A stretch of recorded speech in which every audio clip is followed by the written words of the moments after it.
Friday evening and welcome to a weekend reading vlog because I didn't get much reading accomplished during the week. We're gonna cuddle with our cats this weekend and we're gonna read this weekend, but come here.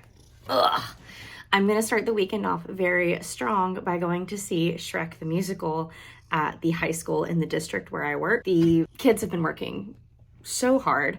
My coworker's son is playing Farquaad, so I'm excited to see him. He's legitimately one of my favorite kids, and he's so good at theater. I'm wearing a green sweatshirt to go see the show because Shrek. And if you guys have been a part of Realmathon, you know that there is Shrek lore.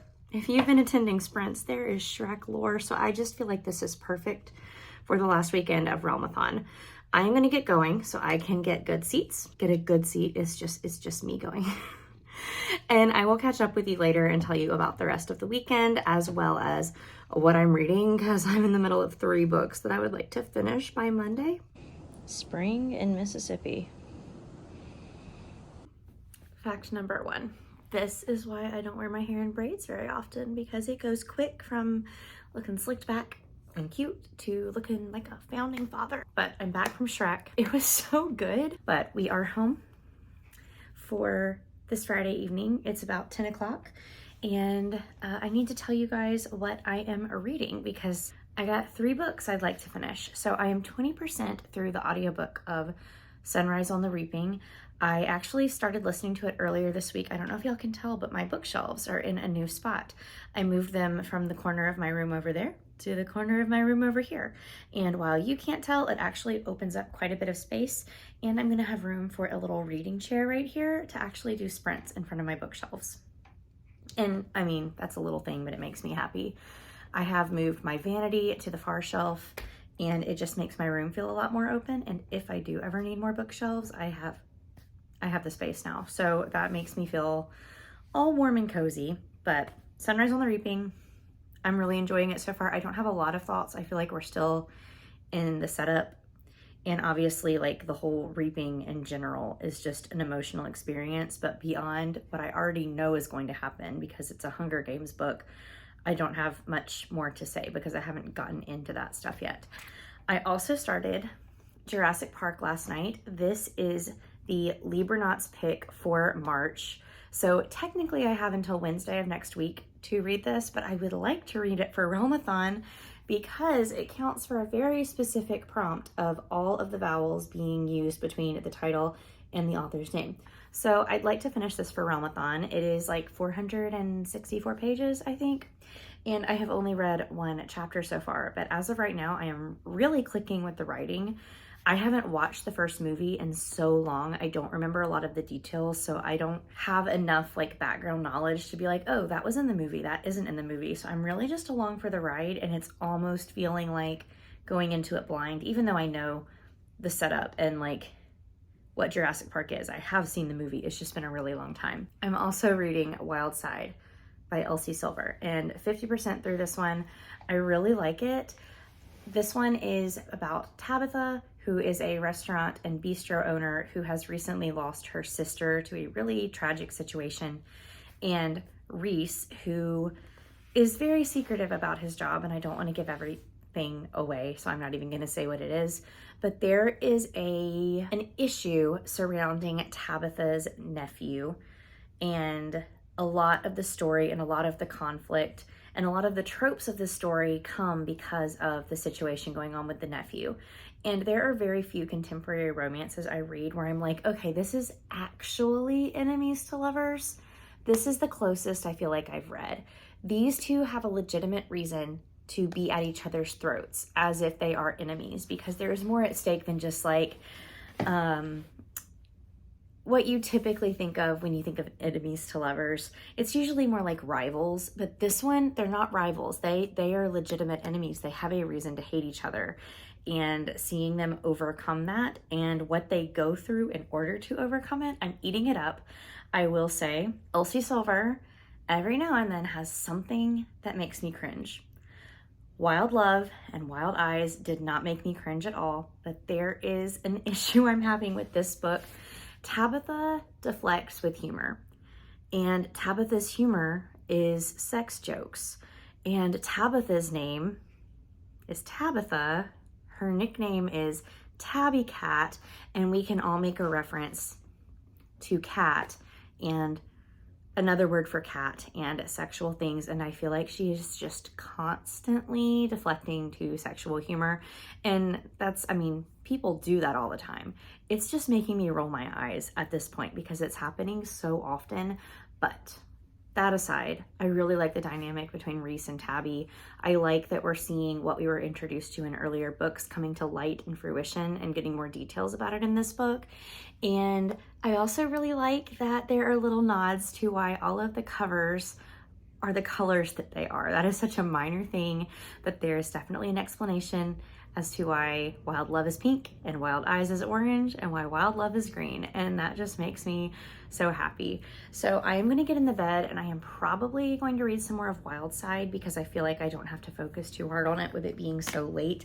I am not a Friday night, stay up late kind of person during the work week. Fridays are exhausting. And so that's what I'm feeling. I've seen a lot of change, been through a lot of pain. Some things are not the same as they were a year ago, but all will be okay. I move on each and every day. For this level The of past is cozy. where it stays, way back a year ago. I strive for it. I'm gonna show you this first. It's Saturday morning right now. I showed you how my braids expanded yesterday. Well, how do some people sleep in their braids and wake up looking cute? Because peace out, y'all. Like, what is this? How do people do it? I can't do it. I can read though. I've been reading all morning. Before we build this reading chair, I need you to look at the tagline. On a sunny and slightly drunk afternoon, snuggle up in the comfort of the couch and enjoy the slow life on a sunny and slightly drunk afternoon. I thought that I filmed a time lapse of me building this, but instead I filmed the time lapse of me after I had built it and carried it to my room and left the frame. So here's the finished chair. It's a very comfortable. I like that I can fold the ottoman up and like store it elsewhere so that I can create a path between my bed when I'm not using it. But this is going to be my little sprint setup from now on. And I can put my Kindle holder right here and just, you know, Fahrenheit 451 my life. But I'm excited. And that reference is because, you know, they had the screens that were like as big as their walls and they just didn't move. Not the burning books part. That is not what I'm talking about. But I'm going to make myself some more caffeine and then I'm going to get to reading and I will update you when I finish Wild Side because that is the priority right now. Okay, I have finished Wild Side by Elsie Silver and I ended up giving this one a 4. The other two were 5s. This one was a 4. Still a very high rating. But the things that I was talking about that I was annoyed with earlier continue to be annoying to me. And then, like, the ending all just happened really, really fast to me. That might be unpopular opinion. I know a lot of people are, like, really loving it. And I did really love it. All of the things that have been, like, beloved in this series so far remained beloved. It was just like teeny tiny little things, and a 4 is still a really, really good rating, and overall the series itself is still a 5-star series. So I will calculate the points for Realmathon when I get home, but I'm about to go meet my best friend Brent at my favorite Greek restaurant. I love this place. I used to live around the corner from it. It's both a blessing and a curse that I had to move because I would eat there far too often. But I also don't get to eat there like ever anymore because I moved about 25 minutes away. So the theater that I am volunteering at is also right around the corner. So we're gonna go have a really quick dinner and then I am volunteering and ushering and scanning tickets at our professional theater for their production of Little Women, the Broadway musical. So that's why I dressed up a little bit. This felt springy. I need to get some new clothes. This is really, really big on me. But anyway, I'm really excited because when you volunteer at the theater, you also get a complimentary ticket. So I'll scan people in or work concessions, or sometimes I have to do both if they don't have enough volunteers. I would rather scan tickets than work concessions because giving out the alcohol just stresses me out. a wee bit. But either way, I'm really happy to get to have a complimentary ticket because I love this musical. I love supporting the theater. I love helping them out. And I mean, who doesn't love Little Women? I've seen this musical one time when my college did it, but I'm excited to see it like professionally done. And what's really funny is I have seen 2 shows where Sutton Foster originated a role this weekend, because I saw Shrek last night and she originated the role of Fiona on Broadway. And then I am seeing Little Women tonight and she originated the role of Jo on Broadway. So it's just kind of like a Sutton Foster weekend. And of course I saw Sutton Foster on stage in Once Upon a Mattress when I went to New York in November. I obviously can't show you Little Women, but I'm gonna go to the theater. And then I've been listening to Sunrise on the Reaping all day. Man, I've been enjoying my chair. It is very comfortable. I will probably read some Jurassic Park when I get home, as well as do my nails with my little Amazon gel manicure kit that I got in the mail today. I don't know how that's gonna go, but these suckers need some help.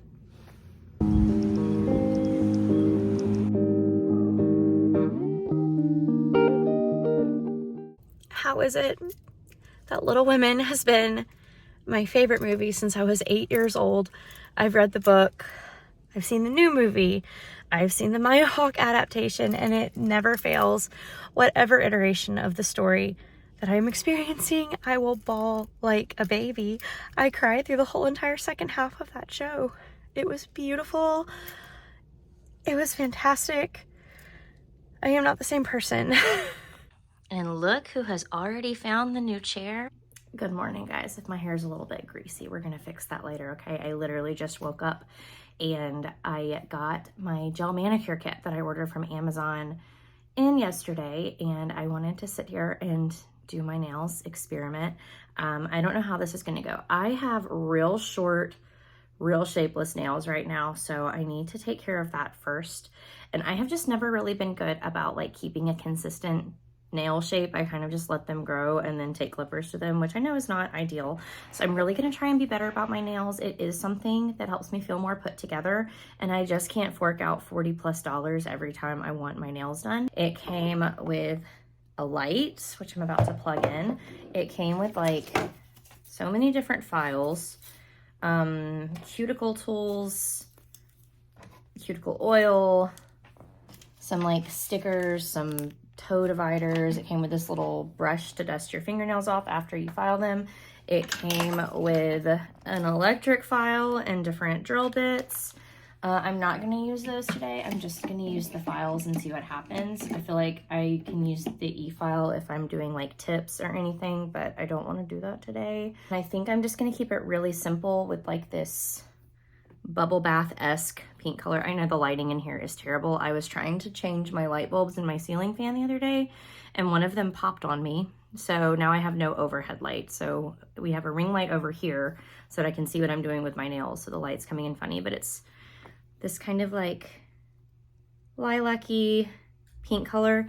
It came with 35 different colors. None of them are in like a huge bottle or anything, but it's gonna take me a while to go through 35 colors. And there aren't any that are like just downright ugly that I'm like, I would never wear that color. I like bright colors, I like dark colors, I like neutral colors. So I really have quite a good variety. And it also came with like your generic top coat. It came with a matte top coat, like a silver glitter top coat, and a gold top coat. So it came with a lot of stuff. So I'm gonna sit here and really try and focus in on my nails.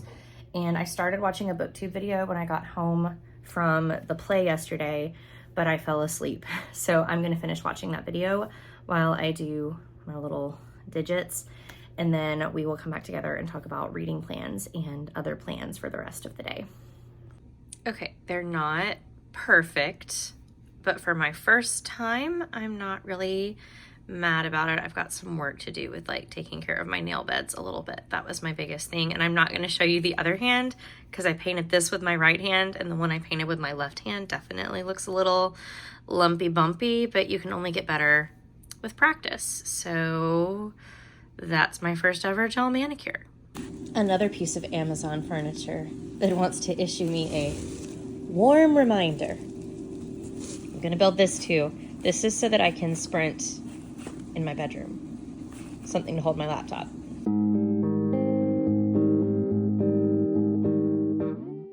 it's been a while since I checked in. I did a whole heckin' bobbin lot of cleaning earlier. I built that little shelf thing and I meal prepped. I did show you what I meal prepped, and y'all, that pasta is so good. I'm about to go make some for dinner and just like heat it up.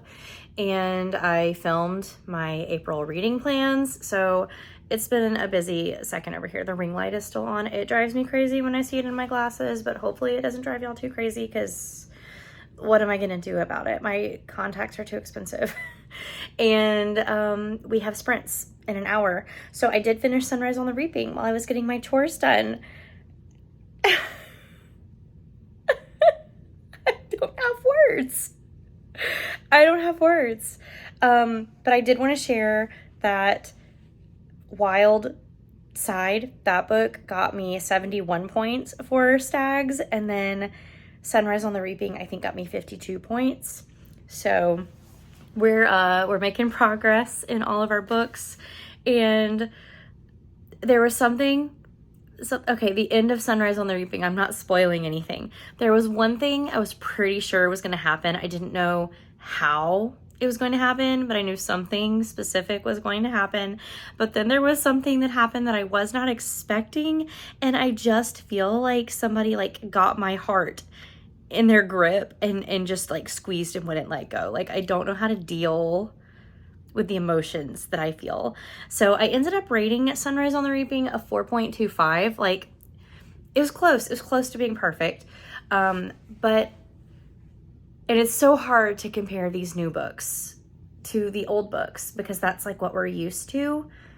But I just feel like the time in the actual game went by so fast. I didn't feel like I really connected to, and not connected is a bad word to use here. I don't feel like I was invested in anybody else in the arena except for Hamish. And I feel like in books past, I had a reason to care about other people too. And so it made the time that we were actually in the game a little less interesting to me. But everything else was so good. This one is going to be a movie, right? Y'all let me know. I think it's like already confirmed that it's going to be a movie and it's coming out like soon. Or maybe I'm making that up in my head. But I'm really excited to see what they do with a film version of this. My hair is going cuckoo. I put it in this little bun for the video I just filmed. What y'all can't see are how many bobby pins are holding up the back of my hair because short hair problems, y'all. Okay, I'm gonna make dinner. I'm gonna start editing the video that I filmed. It shouldn't take me very long. It's not a very long video. And then it will be time to read Jurassic Park with my patrons. And I'm not gonna finish Jurassic Park today. I'm not even gonna dream that big, but I finished 2 books this weekend. I have read 10 books so far in March, which during the school year is a lot for me. 6 to 8 is usually how many I read in a month. And we're already at 10, and we're trying our darndest to get to 11. We're trying over here. All right, dinner time, reading time. You little monster. Menace to society. Morning, happy Monday. It is a weird Monday, and I am carrying this vlog into this evening just to wrap up Realmathon. It's the last day of the month, so even though this is a weekend vlog, we're still going to finish it out on a Monday. We just got the worst weather blowing through from like 6 a.m. to 7 a.m. and we didn't hear anything from our work. So normally when we have weather like this, we'll have like a delayed start or something to the day so that the buses don't have to drive through the storms, but we heard nothing. So technically I am running a few minutes late for work right now, but the weather is so bad that we just have to deal with it. I'm about to leave though. So I read 100 pages of Jurassic Park last night and I'm really enjoying it. It's not feeling like a 5-star yet just because the science is a little bit, woo. There's not just the science and the business. The science and the business talk goes a little bit like this over my head. The actual like plot and discussion of these dinosaurs and some of the plot points as far as like discovering dinosaurs and what that means for civilization has been really interesting, as well as the interactions that a few characters have had with said dinosaurs. So that's the part of this book that I really am loving and that I want more of. And I'm pretty sure now that we have like our set of characters that's moving into the park, I'm going to be getting more of that. I want like the thrills. I want the excitement of seeing, you know, the T-Rex for the first time. I want all of those things, and I want less of the business talk, even though I know it's important. I know it's going to serve its purpose in the like longevity of the book, but I am really having a good time. It's feeling like it's sitting in 4-star territory for me. I don't know that I'm going to finish it in March. Kindle says I have like 7 hours left of the book, and I don't know that I have 7 hours to read today. So I'll get as much as I can read, and it's going to be fine. I'm definitely going to finish it before the discussion on Wednesday. I was just hoping that it could be my last Realmathon book, but I fear we may have finished Realmathon already. Okay, I am going to go work for the day, and then I will be back later. Hopefully y'all aren't looking too close at my messy closet. It is kind of messy right now. Normally I have that door shut. Anyway, let's go work. Let's go work. What do you mean 23 minutes in this chapter? What do you actually mean? Tell me that this vibe that I've set up just isn't everything, because I kind of feel like it is. Good morning, guys. Happy April 1st. It's about 6:55 in the morning. I have to leave for work at 7:15. You can tell I chose to sleep in over putting on makeup or really doing my hair today. It's in a clippy. But I just wanted to get on here and tell you my progress for Jurassic Park, which is what I'm ending Realmathon with. I got to like 48% exactly, page 200 last night. And Cassidy did get on Sprint and say, if you feel like you have read a majority of the book in March, then you could count it as long as you were done by submission time. So since I'm like borderline at the 50% mark, if I finish it by submission time, I am going to go ahead and count it. But as for like official Realmathon, I got to 50% last night, which, you know, you could count like up to 50% and consider it a DNF in the form, but you know, I like to challenge myself. Plus, I have to read this. The live show discussion is tomorrow. But I really like it. I was talking last night in the Libernauts Discord group, which I will link all of the Libernauts stuff below if you're interested in a sci-fi book club. It's not a Patreon or anything. You don't have to pay to play. It's just, you can join and you can talk sci-fi books all you want to. Anyway, there's kind of like 3 aspects to this book. There is the science, the bioengineering, the, you know, fiddling with DNA to make a world that you want to see exist. And I will admit, as someone who was never like super gifted in science, that part is going over my head a little bit. When I was really little, I wanted to be a vet, and I held on to that idea for quite a while, and then I realized how much science I had to have under my belt, plus that I would have to like say goodbye to animals, and those 2 things combined together made me realize that was not an apt career choice for me. But there's also mathematics in here. There are so many like bell curves and charts with data that we're looking at, because the character of Ian Malcolm is a mathematician, which is like, at first thought, that's kind of random that he's coming to the island as like a guest contributor, but it really makes sense as the story goes on. So as a math teacher, I am really enjoying all the little math snippets in here. And of course, I love seeing STEM in all of its kind of glory used in a sci-fi book, right? So that's science, technology, engineering, mathematics, and then if we're getting super specific, we could say STEAM and integrate arts in there too, because I feel like all of that is integrated in here. I feel like arts are integrated in here too, with, you know, the aesthetic building of the park and all of this stuff. But there's also, of course, the plot and the characters that we're following. So we're following, I believe her name is Ellie, and she is a young scientist in her 20s who studies paleobotany. I think I'm saying that right. So like prehistoric plants. We're following Alan Grant, who is a paleontologist, studies, you know, dinosaurs, and has been working to unearth their bones and study them. We're following Ian Malcolm, the mathematician, and these people have all been invited to kind of get an early sneak peek at Jurassic Park, which of course is this basically safari park where bioengineered dinosaurs are let loose. And they get there and they are told all of these things that are designed to keep the park safe. They have a limit on the number of dinosaurs. All of the dinosaurs are female so that they can't breed. There's a specific number of dinosaurs in the park at all times.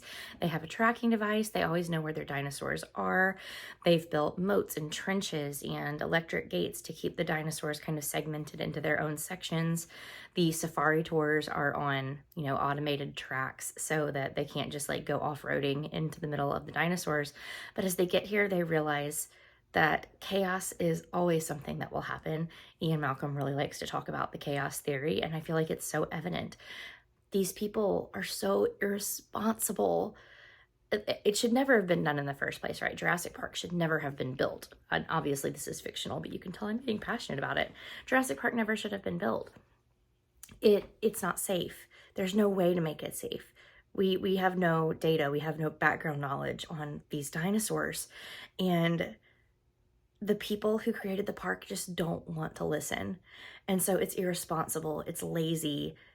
There have been dire consequences because of this park, and I feel like it's all going to come to a head in this weekend, or perhaps this weekend is going to get extended in this book. So I'm curious to see where it goes. I hope that the science gets a little bit easier for me to understand, but that is where I'm at. I read 10 full books for Realmathon.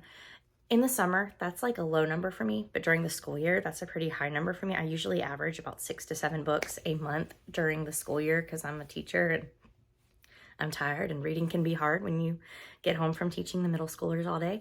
But I'm really proud of the way that I, one, didn't get burnt out this month. I really enjoyed everything I read. I really loved being a part of the Stags team. I just felt like we were really supportive and positive, and even when, it was revealed that we were like in last place or something, I feel like we all band together and didn't like start pointing fingers at each other. So I've just had a really good time with this readathon. I'm glad I decided to kind of take it seriously this year and not just be a passive bystander that sometimes remembered to submit books like I was last year. And I don't know, I had a really good time. So thank you to Cassidy for putting this readathon on. If you want to know my point breakdowns, I am going to share that in my reading wrap up, as well as show you my journal spread for Realmathon. So stay tuned next week for my March wrap up. But I'm going to sit here for the next like 7 minutes and drink my coffee. If you watched all the way to the end of this video today, leave me a dinosaur emoji for Jurassic Park. If you're interested in supporting me in any way, my Patreon, my Instagram, all of those links are down below.